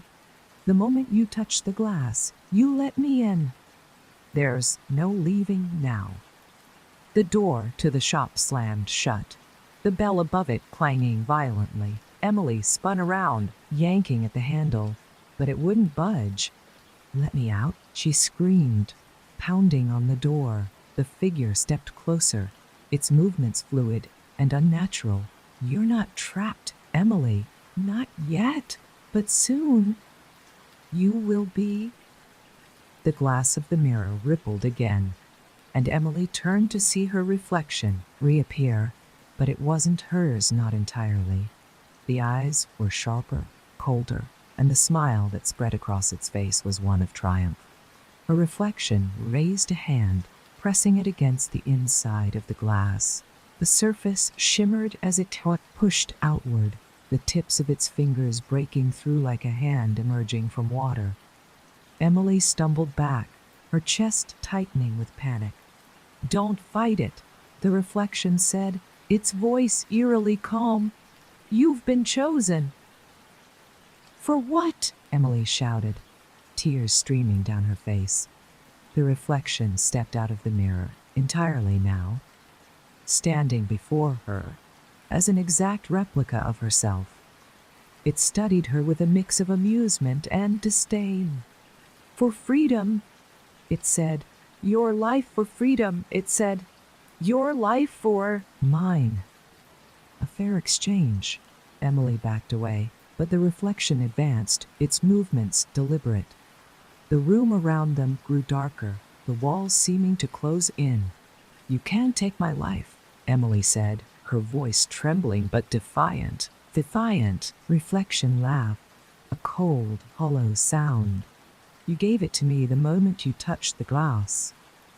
Emily's heart raced as the reflection advanced, each step deliberate and menacing. The room seemed to shrink around her, the air growing colder with every passing moment. The faint glow of the mirror pulsed behind her doppelganger like a heartbeat, casting long, flickering shadows on the walls. "This isn't real," Emily said under her breath, her voice trembling as she pressed herself against a shelf. "It can't be real." "But it is, Emily," the reflection said, tilting its head. "And you need to understand this isn't just about you. The mirror remembers everyone it's ever touched, everyone who thought they could escape." Emily froze, her blood running cold. "What do you mean? Escape?" Her reflection's smile widened. "You're not the first. You're just the most recent. The others, they're here too." The room darkened further, and the glow of the mirror intensified for a moment. Emily thought she could hear voices, whispers, overlapping, rising and falling like a distant chorus. She turned toward the mirror, and her stomach dropped. Inside the glass, countless faces stared back at her. They were faint, like imprints left behind on a fogged window. Their eyes, like imprints left behind on a fogged window. Their eyes, filled with fear and despair. The whispers grew louder, their words indistinct but charged with desperation. "They're trapped," the reflection said, stepping aside to give her a clear view of the mirror. "They touched the glass, just like lace. And now they're part of it." "No," Emily whispered, shaking her head. "I'm not staying here. I'm getting out." Her reflection laughed, the sound sharp and mocking. "You think it's that easy?" "Oh, you don't leave the mirror, Emily. The mirror leaves you, but only when it's ready." Panic surged through her veins, and Emily lunged for the door, yanking at the handle with all her strength. The door didn't budge. She pounded on the wood. She pounded on the wood, screaming for help, but the shop remained silent, the outside world oblivious to her cries. Behind her, the reflection watched, its expression unreadable. "You're wasting your energy. The door won't open." "Nothing opens. The mirror decides." "Shut up," Emily screamed, spinning to face it. Her voice echoed in the confined space, but the reflection didn't flinch. Instead, it raised a hand and pointed toward the mirror. "If you want answers, you'll have to go deeper," it said, its voice almost gentle. "The mirror holds everything, every memory, every truth. But you have to be willing to see it." Emily hesitated, her gaze shifting to the glowing glass. The faces inside the mirror seemed to watch her, their expressions pleading. The thought of stepping closer made her stomach churn. But the alternative, staying trapped here forever, was unbearable. "What happens if I go in?" she asked, her voice barely above a whisper. The reflection smiled. "You find out what the mirror remembers, and maybe you find a way out." Taking a deep breath, Emily stepped toward the mirror. The glass rippled as she approached, the glow intensifying. Her reflection stepped aside, its smile fading into a look of calm detachment. "Good luck," it said, almost wistfully. "You're going to need it." Emily reached out, her fingers trembling as they touched the surface. The glass felt warm now, pulsing under her touch. The whispers grew louder, enveloping her like a tidal wave, and then, with a sudden pull, the mirror swallowed her whole. She landed hard on cold, wet ground. The air was thick with mist, and with mist. Faint scent of decay hung in the air. As Emily pushed herself up, she realized she was in a forest, if it could even be called that. The trees were skeletal, their blackened branches twisting into unnatural shapes.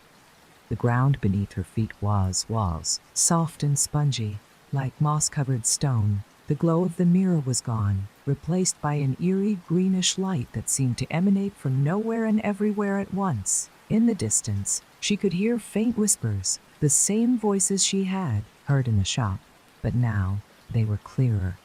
"Help us," they said. "Don't leave us here."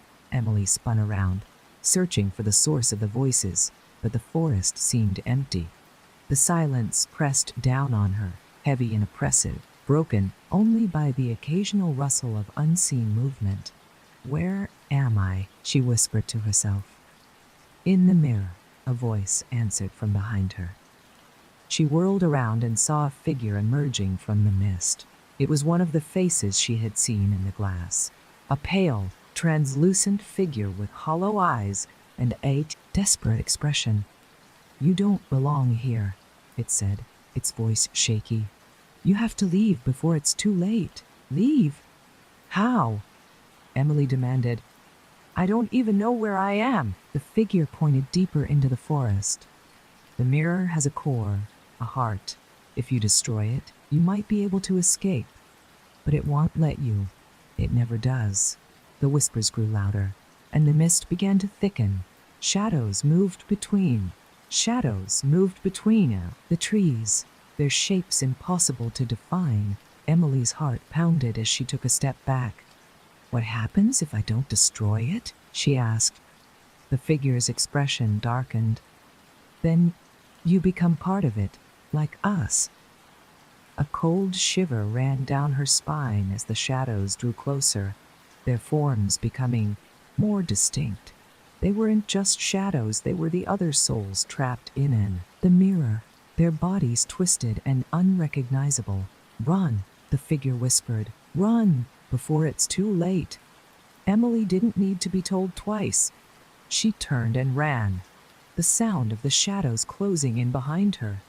The forest seemed to stretch in behind her endlessly, the path ahead twisting and turning in ways that didn't make sense. But she kept moving, driven by the desperate need to escape. The whispers became screams, and the shadows reached out with claw-like hands. Emily pushed herself harder, her lungs burning as she sprinted toward the faint glow in the distance. It was the heart of the mirror, a massive, pulsating orb of light, suspended in the air.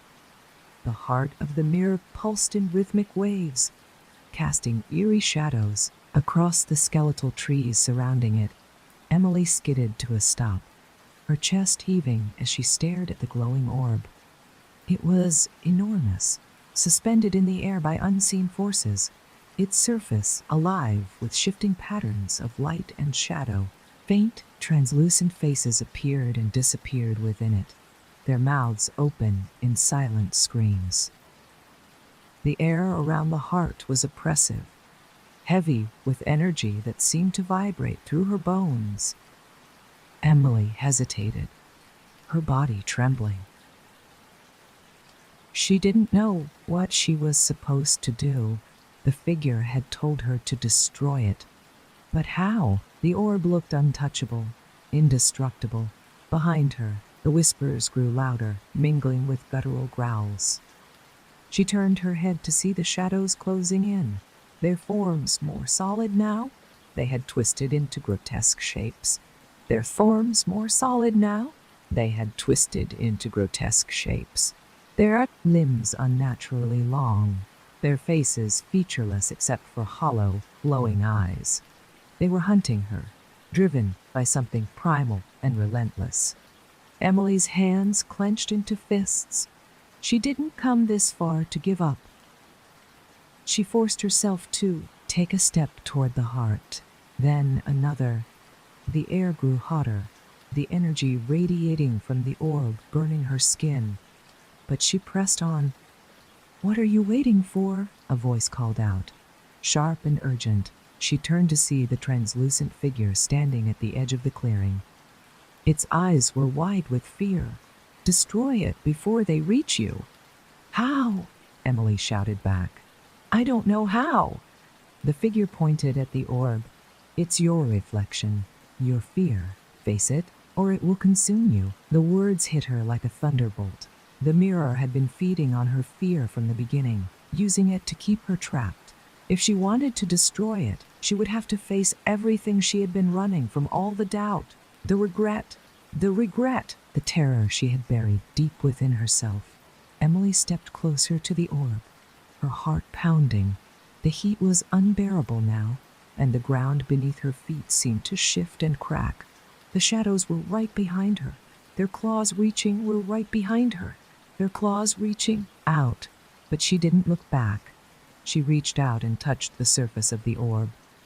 It was cold, colder than anything she had ever felt, and her mind was flooded with memories.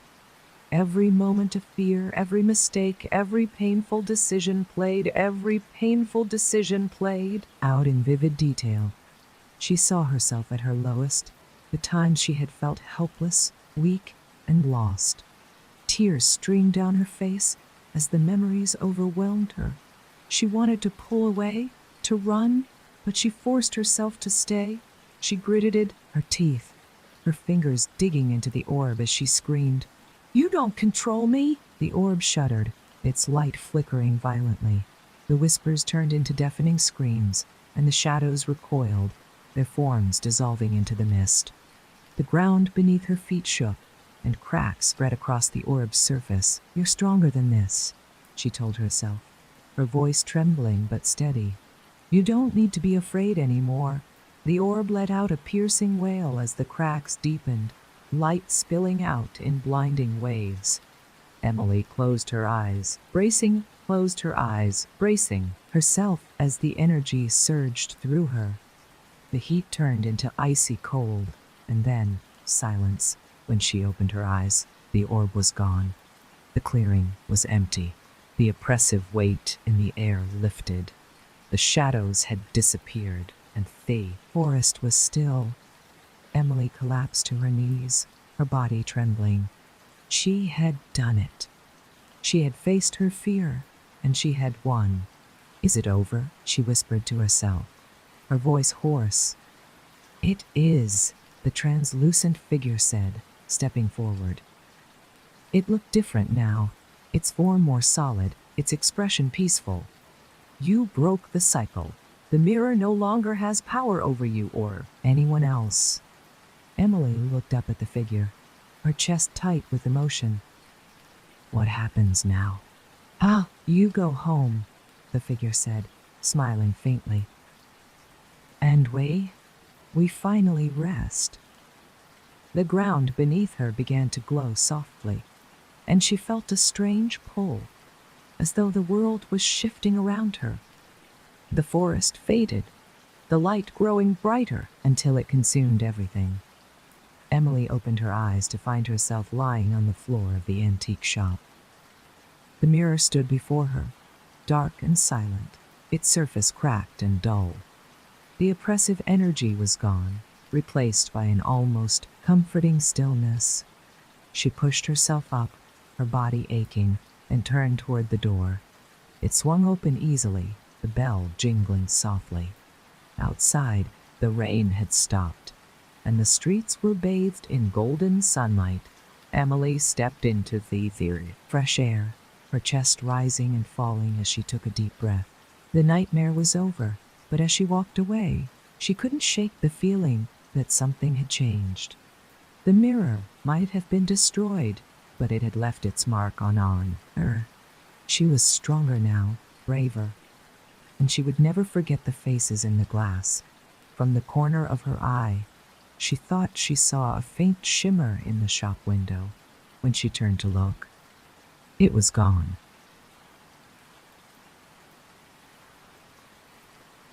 The tracks at Millhaven Station had long since fallen silent. Decades had passed since the last train rumbled through the forgotten town, its rusted rails swallowed by weeds and neglect. Yet, the station still stood a relic of another time. Its crumbling facade casting long shadows under the pale moonlight. Everyone in Millhaven knew the story. They whispered it to newcomers and warned curious teenagers. Never go to the station at midnight. If you do, you might see the 1159. 1159 wasn't just a train. It was a ghost, or so they said, a phantom locomotive that came barreling through the station, bound for nowhere. Those who saw it were never the same. Some went missing. Others were found wandering aimlessly in the woods, their minds shattered, their eyes vacant for most. The tale was nothing more than a campfire story, but for Isaac it was a challenge. "You're not seriously going, are you?" Lena asked, her voice low as she leaned across the diner table. Isaac grinned, his dark eyes gleaming with mischief. "Why not? It's just a bunch of old railroad tracks. What's the worst that could happen?" Lena shook her head, her hands tightening around her mug of coffee. "People disappear, Isaac. You've heard the stories?" "Yeah, stories," he said, leaning back in the booth. "You don't actually believe that junk, do you?" "It's not junk," a voice interjected. Ethan, their friend, slid into the seat beside Lena, his expression serious. "My uncle swears he saw it when he was a kid. He won't talk about it, but whatever he saw, it messed him up." Isaac rolled his eyes.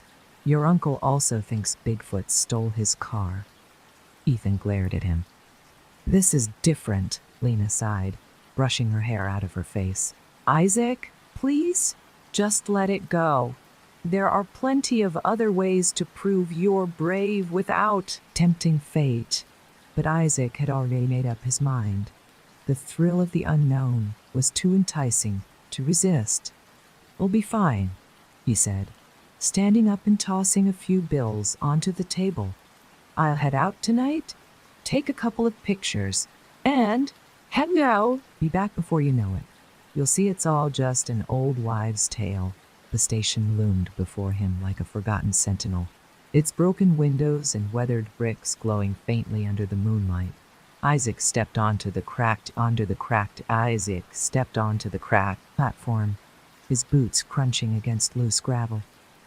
The air was cold and still, carrying the faint scent of damp earth and rusted metal. He glanced at his watch.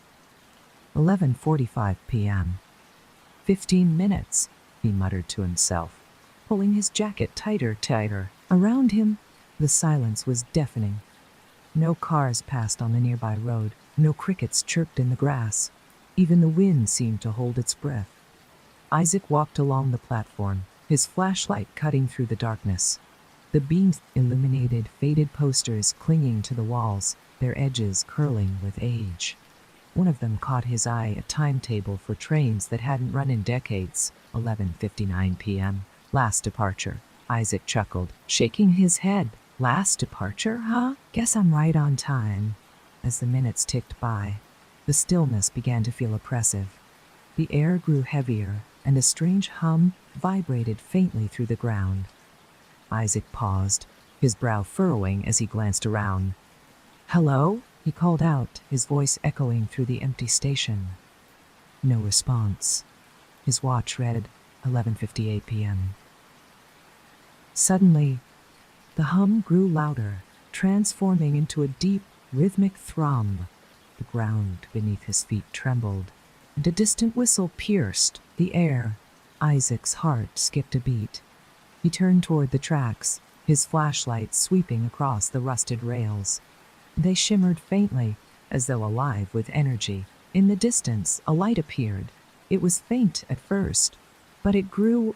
Garstedy, Kraus, Ho, I saw a goodbye crony, brighter and brighter, accompanied by the unmistakable sound of a train hurtling toward the station. No way, Isaac whispered, his mouth dry. The train materialized out of the darkness, its black iron body gleaming as though freshly polished. Steam billowed from its engine, curling into the night like ghostly tendrils. Its headlights cut through the mist, illuminating the station with an eerie glow. It didn't slow down. Isaac stepped back instinctively as the train roared past. It stepped back instinctively as the train roared past, its carriages a blur of shadow and light. But something was wrong. The windows of the carriages weren't empty, they were filled with faces, dozens of them. They stared out at him, their expressions frozen in silent screams. Their eyes were wide and unblinking, their mouths twisted in agony. Isaac stumbled, his flashlight slipping from his grasp and clattering to the ground. The train screeched to a halt, its wheels sparking against the rails. The doors hissed open. A figure stepped out. The figure that emerged from the train was tall and unnervingly thin, its silhouette sharp against the glow of the train's headlights. It wore a conductor's uniform, but the fabric looked old and tattered, as if it had been buried and unearthed. The brim of its cap obscured its face, but Isaac could feel its gaze fixed on him, a cold, piercing stare that seemed to drill straight into his soul. "Welcome aboard," the conductor said, its voice smooth and hollow, echoing unnaturally in Thierley Island Station. Isaac froze, his body refusing to move. The air around him grew colder, biting at his skin despite his jacket. I'm not here for a ride," he stammered, his voice barely audible. The conductor tilted its head, as though barely audible, considering his words. "But you came to the station, didn't you? The 11:59 doesn't stop for just anyone." The sound of whispers rose around him, faint at first, but growing louder. Isaac turned his head, his breath catching, as he realized the voices were coming from the train's windows. The passengers were coming from the train's windows, moving now, their faces pressing against the glass, their mouths opening and closing in a cacophony of desperate murmurs. "Don't listen to them," the conductor said sharply, its tone slicing through the whispers. Isaac's knees buckled, but he managed to stay standing. I just wanted to see if it was real." "Oh, it's real," the conductor said, a smile creeping into its voice. "And now, so are you." The ground beneath him trembled again, and Isaac's heart raced as he realized the train wasn't the only thing that had come alive. The rails glowed faintly, pulsing in time with the rhythmic thrum of the engine. The platform felt unstable, as if it could collapse at any moment. "Step aboard," the conductor said, gesturing toward the open door. Isaac shook his head violently. "No, I'm not going anywhere," the conductor sighed, the sound like a rusted hinge creaking open. "They always say that," it murmured, almost to itself. The whispers grew louder, more insistent. Isaac clapped his hands over his ears, but the voices seemed to seep into his mind, bypassing his defenses. "Help us! Don't leave us here! Take our place!" The last phrase sent a chill down his spine. He turned toward the train, his eyes locking onto the faces in the windows. They weren't just passengers, they were prisoners. The conductor followed his gaze and chuckled. "Don't worry about them. They made their choice long ago." "What choice?" Isaac demanded, his voice cracking. "To board," the conductor said simply. "Or to stay." Isaac stumbled backward, his eyes darting to the tracks. The glow had intensified, and he realized with horror that shadows were crawling out from beneath the train. They were human-shaped, their forms shifting and flickering, as though caught between worlds. They moved toward him, their hands outstretched, their faces twisted in silent pleas. "What do you want?" Isaac shouted, panic rising in his chest. The conductor's smile widened, though its face remained hidden. "They want what they can't have. Freedom. But freedom comes with a price. The shadows encircled him, their presence suffocating. Isaac, Isaac, gasped for air, his vision blurring as the voices overwhelmed him. Don't let them touch you, the conductor said, almost lazily. They'll take what's left of you. Isaac stumbled back, his foot catching on a loose plank. He hit the ground hard, his flashlight skittering out of reach. The shadows closed in, their fingers grazing his skin, and he felt an icy chill seep into his bones. Get up, a voice shouted. Isaac blinked, disoriented. The voice wasn't the conductor's, it was Lena's. Get up, Isaac, she yelled, her voice cutting through the chaos. He turned toward the station entrance and saw her standing there, her face pale but determined. Behind her, Ethan was holding a crowbar, his knuckles white as he gripped it tightly. Lena? Ethan? Isaac croaked, struggling to his feet. We told you not to come here, Lena shouted, rushing toward him. Ethan followed, swinging the crowbar at the shadows. It passed through them harmlessly, but the act seemed to disrupt their movements. What the hell is going on? Ethan yelled, his voice shaking. The train! Isaac gasped. It's alive. No kidding, Ethan muttered, his eyes darting toward the conductor, who stood motionless on the platform, watching them with unsettling calm. Foolish, the conductor said, shaking its head. You brought reinforcements, but they can't help you. The 1159 doesn't care for company. The train's whistle screamed, a deafening sound that sent all three of them reeling. The shadows surged forward. The shadows surged forward, their forms solidifying as they reached for Lena and Ethan. We need to leave, Lena shouted, grabbing Isaac's arm. The conductor raised a hand, and the train lurched forward, its wheels grinding against the tracks. There is no leaving, it said coldly.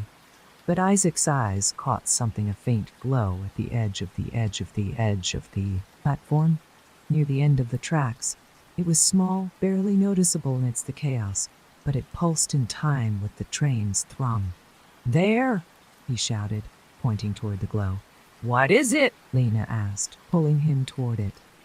I don't know, but it's our only chance. The three of them ran, the shadows chasing close behind. The glow grew brighter as they neared, revealing a small, rusted lantern lying on the ground. Isaac snatched it up, and the moment his fingers touched the handle, the shadows recoiled. The shadows recoiled, their forms flickering violently. What is that? Ethan asked, his voice trembling. I think it's part of the train, Isaac said, his mind racing. Maybe it's the source of its power. Then destroy it, Lena shouted. Isaac hesitated, the lantern's warmth spreading through his hands. It felt alive, almost like it was breathing. Do it, Ethan yelled, swinging the crowbar at a shadow that had reformed behind him. Isaac raised the lantern high and smashed it against the platform.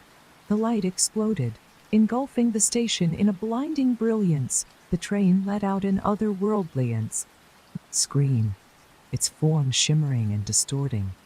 The shadows dissolved into nothingness, and the conductor staggered, its figure flickering like a dying flame. No, it hissed, its voice losing its power. You don't understand. This isn't over. With a final, deafening roar, the train and its conductor vanished, leaving only silence in their wake. The three friends stood on the platform, their breaths ragged. The glow of the lantern had disappeared, and the tracks were dark and lifeless. Once more? Is it gone? Lena asked, her voice barely audible. Isaac nodded, though his hands still trembled. I think so. They turned toward the station exit, the oppressive air lifting as they stepped into the cool night. But as they walked away, Isaac glanced back. For just a moment, he thought he saw a faint light flickering at the end of the tracks. He didn't say anything. The faint glow at the end of the tracks didn't vanish. Instead, it pulsed faintly, as though still alive, waiting. Isaac froze mid-step, his eyes locked on the shimmering light. I come on, Lena said, tugging at his sleeve. Let's get out of here before she could finish. The glow flared brighter, sending a ripple of energy through the ground. low hum rose in the air, growing louder with each passing second. "It's not over," Isaac whispered, dread washing over him. Ethan turned, his face pale. "What do you mean?" "It's not over. We destroyed the lantern." Isaac shook his head, his gaze fixed on the light. It wasn't the source, it was a trigger.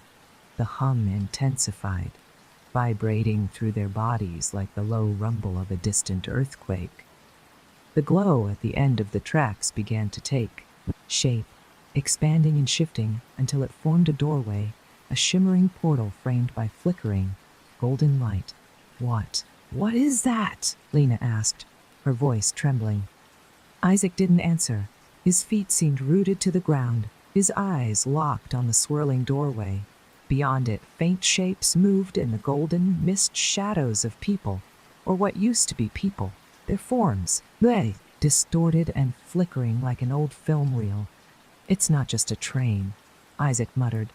"It's a passage, a bridge to somewhere else." "Somewhere else?" Ethan snapped, his voice cracking. "What the hell are you talking about? What the hell are you talking about?" "The train wasn't taking passengers to the next town," Isaac said, his voice hollow. "It was taking them here." He gestured toward the glowing portal. "And whatever's on the other side, it wants more." The portal pulsed again, the light rippling outward like a heartbeat. Shadows began to seep out of it, crawling across the ground like smoke. The air grew colder, and the oppressive feeling they had thought was gone returned with a vengeance. "We have to leave," Lena said. "Her to leave." Lena said, "Hurry," grip tightening on Isaac's arm. Now, but the shadows were already closing in, moving faster than before. They coiled around the rusted tracks, rising into humanoid forms with glowing empty eyes. This time they weren't just reaching. They were advancing. "Run," Ethan yelled, grabbing a piece of broken wood from the platform and swinging it at the nearest shadow. It passed through harmlessly, but the act bought them a second to move. Isaac, Lena, and Ethan bolted down the platform, the portal growing, brighter behind them. The shadows followed, their distorted voices echoing through the station. "Come back. You can't escape. Join us." The trio reached the edge of the station, but the rusted gates they had entered through were no longer there. In their place stood a solid wall of darkness, shifting and writhing like a living barrier. "What now?" Lena gasped, her chest heaving as she looked desperately for another way out. Isaac turned in a slow circle, his mind racing. "There has to be a way to close it, to stop it for good." "You're assuming it can be stopped," Ethan said bitterly. His eyes darting toward the portal. "What if it can't? It has to be tied to the tracks," Isaac said. "The train, the lantern, the portal, they're all connected." "If we destroy the tracks," Lena's eyes widened.